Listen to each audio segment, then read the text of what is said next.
Weather plays a huge role in safe flight operations, and some systems deserve extra attention from pilots. In this video, we're breaking down occluded fronts, what they are, how they form, and why they can create challenging flying conditions for pilots. Our goal is to help you recognize these systems during flight planning and understand what they mean for real-world flight operations. If you find this helpful, be sure to like the video and subscribe for even more aviation tips and insights from Epic Flight Academy. Let's get started. My name is Stephen Austin. I'm a captain for American Airlines and I fly the Airbus family of aircraft.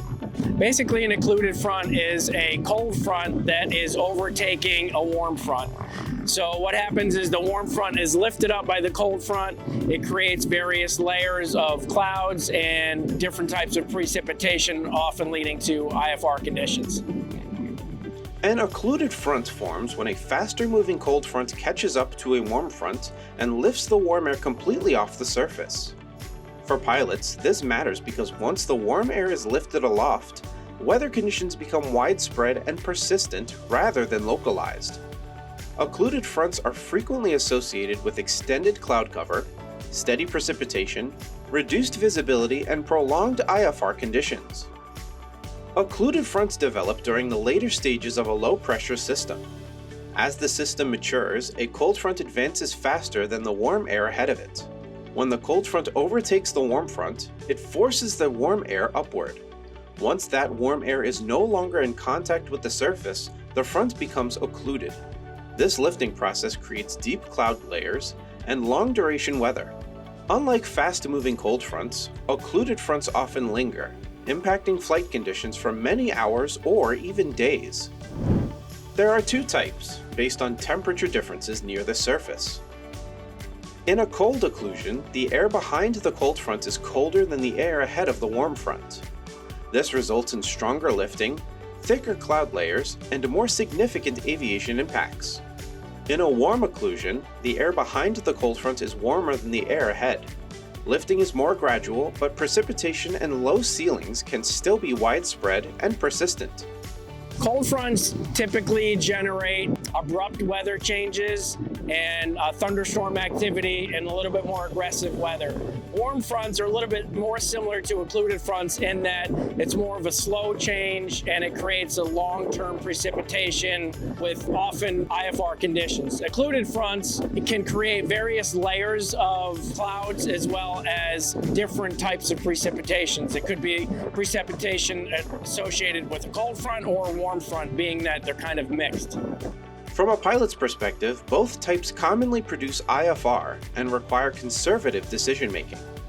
Occluded fronts often bring the most complex weather into a storm system. Pilots can expect widespread IFR conditions, low ceilings and reduced visibility, continuous rain or snow, airframe icing and clouds, and turbulence from strong lifting and wind shifts.